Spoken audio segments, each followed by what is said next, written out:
আপনি বলুন, আগের সরকার মহিলাদের জন্য চালু করেছিলেন 500 500 500।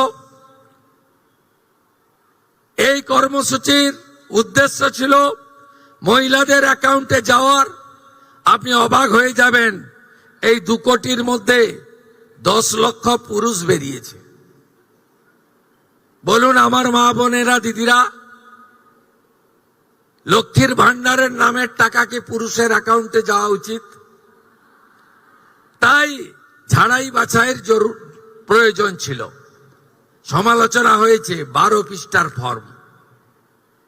অ্যাকচুয়ালি 4টে পৃষ্ঠা ছাড়া ফিল আপ করা ছিল না।